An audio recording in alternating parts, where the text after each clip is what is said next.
they are like little kids who are playing games with matches. It's a dangerous thing for adults who were trusted with nuclear weapons. Accusing the United States of being like children playing with matches and revealing that the Kremlin has made, quote, adjustments to its nuclear doctrine. How do you interpret that?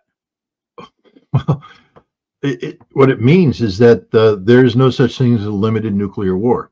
That in the United States, we speak of the potential of a nuclear conflict with Russia, and we speak of Russia using nuclear weapons against Ukraine, maybe Russia using nuclear weapons against certain European countries, but that conflict will be limited to that. And what Lavrov has said, and I hope everybody heard what he said, that if there's a nuclear war, the United States will be hit.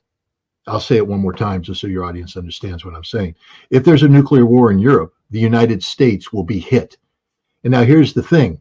We have an aging nuclear enterprise. We have Minuteman III missiles, which are well beyond their life expectancy. They're stuck in silos that are old. The command and control is using, outdated equipment. The Russians have modernized their nuclear force. They have hypersonic weapons that can reach the United States in far quicker times than we can.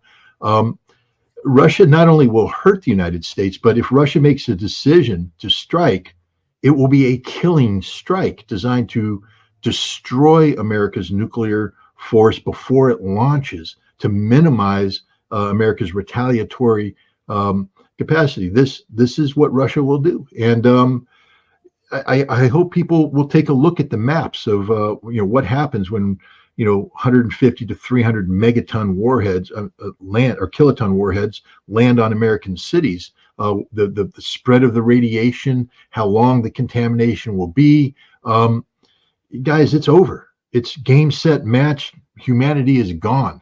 The Russians aren't playing around. They understand the seriousness of this. And they are not going to sit back and allow the United States to play stupid games that put the existential survival of Russia at risk. If you think Russia's going to let the United States put a standoff strike weapon, American-made, on an American F-16 and pilot it with a Ukrainian and have these weapons be launched against Moscow and St. Petersburg, you're insane.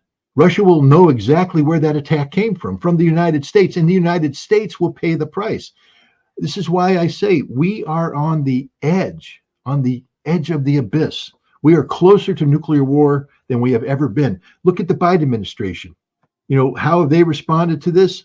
They've issued a new nuclear employment guidance. This is the war plan, which will make it even easier for the United States to use nuclear weapons. So we're front loading any potential crisis with Russia with a nuclear employment strategy that's contingent upon limiting the conflict to Europe. This is why we have a low yield nuclear weapon, the W76-2, so that we can send a signal to Russia. I'm telling you right now, the Russian doctrine is clear. If a nuclear weapon of any size is detonated on Russian soil, Russia will respond with the totality of its nuclear capabilities. That's not me saying this. This is Vladimir Putin saying this. That's what Lavrov is trying to remind us of. Play with fire, you will get burned. But ladies and gentlemen, this isn't going to be the burning of the fingers. This is going to be the burning of your entire neighborhood, of your entire city, of our entire nation.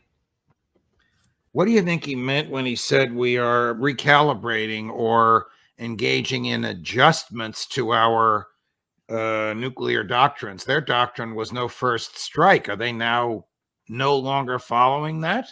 I think they are looking carefully at what we do and our actions. And if they think that we are moving nuclear weapons closer to Russia, that we are readying nuclear forces in the continental United States or at sea for use against them, they are effectively telling us that they reserve the right to preempt us.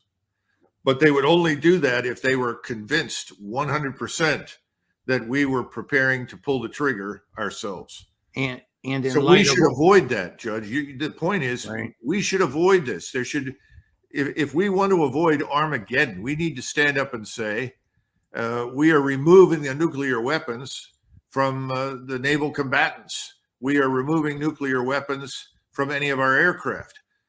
We are standing down from, a high state of readiness in the United States. We are not going to use nuclear weapons.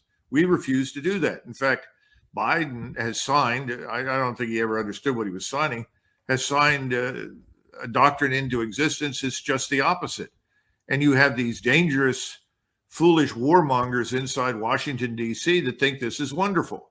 They're out of touch with reality. They don't understand how dramatically war has changed.